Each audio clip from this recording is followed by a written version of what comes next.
Enable it in your browser or download Flash Player here. Sorry, you need Flash to play this. A chemical plant near the flooded city of Houston is expected to explode or catch fire in the coming days. During heavy rainfall from Hurricane Harvey, the Arkema plant at Crosby lost refrigeration of chemical compounds which need to be kept cool, and there is no way to prevent a possible fire, the company said. At least 25 people have been killed in the aftermath of the storm.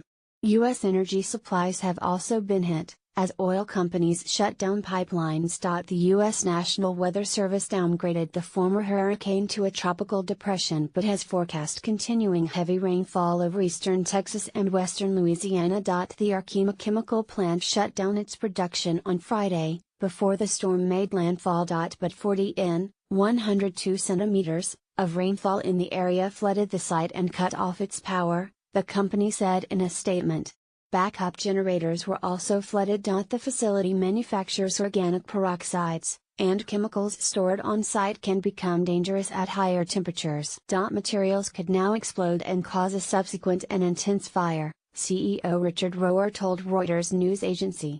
The high water that exists on site, and the lack of power, leave us with no way to prevent it. He said he expected the fire to be mostly contained to the site itself, but residents of Harris County have been evacuated in a 1.5-mile, 2.4 kilometers, radius around the plant as a precaution. The last remaining workers at the site were evacuated on Tuesday. Parts of Texas have been hit by more than 50 in of rainfall since Hurricane Harvey landed, setting new records before it was downgraded to a tropical storm and, late on Wednesday, to a tropical depression. Rescue efforts continued overnight.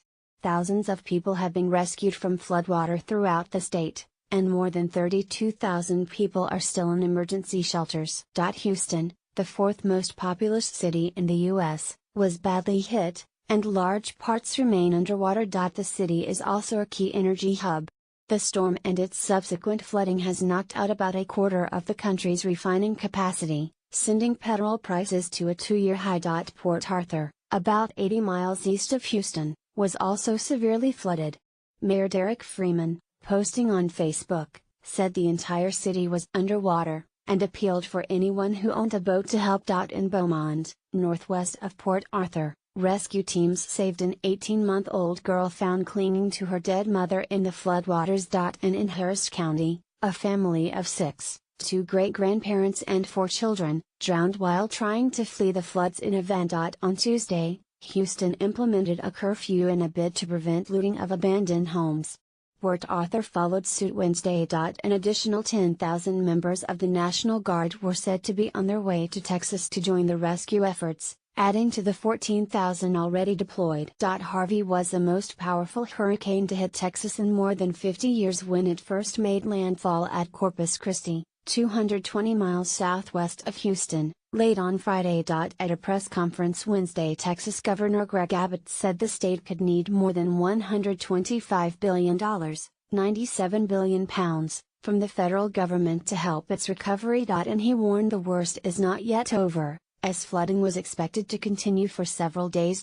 Meanwhile, the tropical depression is now moving north-northeast, the U.S. National Weather Service said. Heavy rainfall is expected from Louisiana to Kentucky over the next 3 days, and flood warnings remain in effect for southeast Texas and parts of southwest Louisiana. Are you affected by Tropical Storm Harvey? Let us know about your experiences. Email haveyoursay@bbc.co.uk with your stories. Please include a contact number if you are willing to speak to a BBC journalist. You can also contact us in the following ways.